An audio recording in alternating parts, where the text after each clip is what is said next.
أين تقع فروسية مصر؟ هل هي في الطالع أم في النازل؟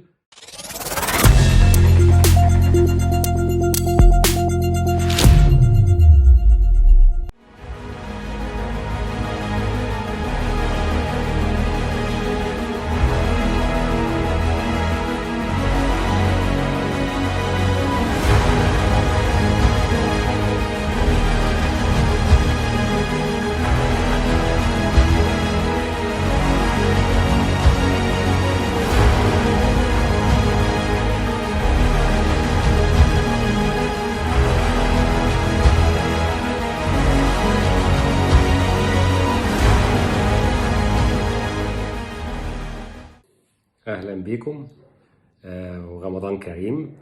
أنا اتطلب مني الحقيقة إن أنا أعمل فيديو قصير كده أشرح فيه أين تقف مصر في الفروسية من حيث النتائج ومن حيث أهمية البطولات المشارك فيها.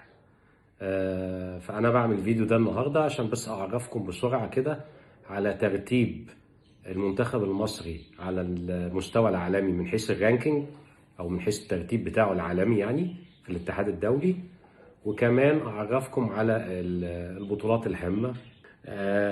عندنا الأول حاجة الأولمبياد اللي هي سوف تقام 24 السنة الجاية يعني في باريس. مع الأسف فشلنا في التأهل إليها. وبعدين عندنا دورة البحر المتوسط تليها في الأهمية، أقيمت في الجزائر السنة دي وحقق فيها الفريق المصري الميدالية الفضية في مستوى ضعيف جدا، لأن يعني ولا دولة أوروبية شاركت فيها السنة دي، هو الأول مرة، حتى كانوا بيفكروا يلغوها. والبطولات بقى القارية التانية، بطولة أفريقيا الفروسية ما بتتعملش فيها بطولة أفريقيا، لأن دول أفريقيا في الفروسية الحقيقة يعني ملهاش باع قوي فيما عدا الشمال الأفريقي. مستوى الفرسان بتوعنا في مصر على حسب ترتيبهم العالمي، عندنا أو أحسن ترتيب فيهم الفارس نائل نصار، ترتيبه 57 على العالم. يليه الفارس موضة زيادة، كان ترتيبه قبل كده ال 220 وتقهقر دلوقتي ل 331. وهذا هو يعني الفارس الوحيد اللي بيلقى دعم مادي من اتحاد الفروسية، ما بيصرفش على حد تاني غير هذا الفارس. فأعتقد يمكن يكون ده السبب، يعني اللي ياكل لوحده ويزور، فيظهر قصة الزوران دي رجعته من ال 221 لل 331. يجي بعديهم كريم الزوربي، ترتيبه حاليا 432.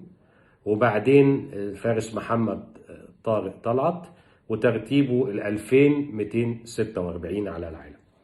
أقيمت بطولة العالم في أوماها في أمريكا، كانت نهايتها بتقام، اشترك فيها 25 دولة. لم تنجح مصر برضو في التأهل إليها. شارك فيها عن يعني على حساب مصر الإمارات والسعودية، وللأسف يعني برضو لم ننجح في التأهل إليها. ده بالسريع كده يعني ترتيب مصر، ترتيب فرسانها، مين بيلقى دعم ومين ما بيلقاش دعم من الاتحاد، وايه البطولات الهامة اللي شاركنا فيها او مش هنشارك فيها او لم ننجح في التأهل اليها.